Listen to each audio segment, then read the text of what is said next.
Hey everyone, and welcome to another deep dive ready to build a future together. Always. We keep getting all these amazing tips from you guys, and this week's is all about couples creating a shared vision for their relationship. I love this one. And it really got me thinking about those couples, the ones where you can just tell they're on the same page, they just click.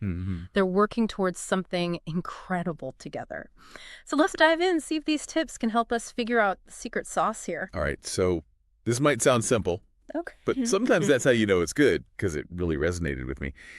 It's bringing together all these fundamental aspects of what makes a relationship thrive, aligning goals, being flexible, but it does it in this way that feels, I don't know, tangible.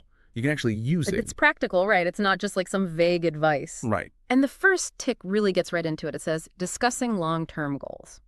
But I feel like this has to go deeper than just figuring out where you're both going on vacation next year, right? Of course, vacations are fun, don't get me wrong, but Yeah. this is about understanding those deep down aspirations, those individual dreams you each carry. Like maybe one person wants to start a business. The other sees themselves living a more, nomadic lifestyle. Yeah. This tip is all about bringing those dreams to the surface and seeing, is there a way to make them fit with the journey you're on as a couple? I love that. And that actually leads us perfectly to the second tip here, which is about setting joint goals. Okay. So not ditching the individual dreams, but Weaving them together? yeah, like creating something beautiful and new. Exactly. It's like, have you ever seen a Venn diagram? Ah, yeah. The overlapping part in the middle. That's where the magic happens. I like that. So for example, let's say you both share a love for travel. Could you maybe start a travel blog together?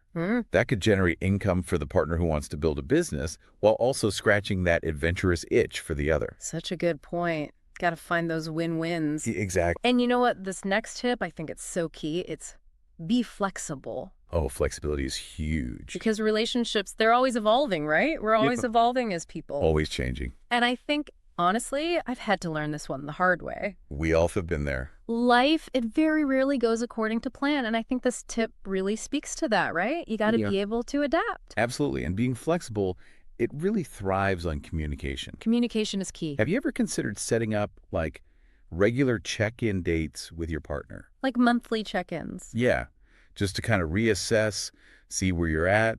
Are there any roadblocks?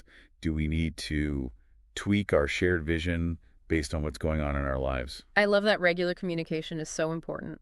Okay, now this next tip is just fun to talk about celebrating milestones. Celebrating is the best. Even the small ones, like my partner and I, we are big on this. Oh, tell me. It just makes such a difference because it's acknowledging the progress they're making together. It is. It's like saying, hey, we're a team and we're killing it. Exactly. And it doesn't have to be some huge, elaborate thing, just those small wins. It's about those little moments, those shared memories you build along the way. Exactly. And finally, it seems like we've come full circle here with a classic communicate regularly. Had to be said. Right.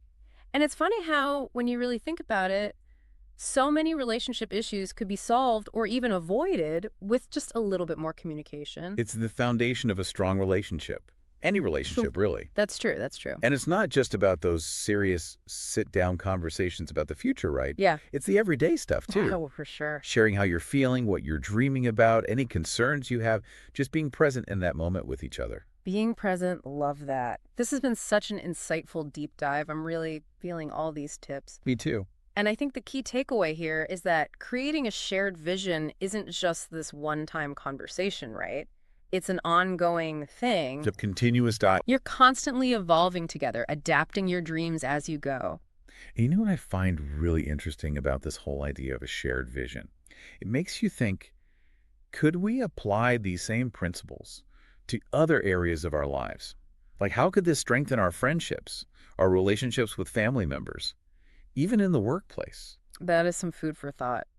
What could happen if we approach those relationships with that same kind of intentionality? That's the question, isn't it? As always, you've left us with a lot to ponder. Thank you all for joining us on another deep dive. Until next time, keep those conversations flowing. See you next time. Bye, everyone.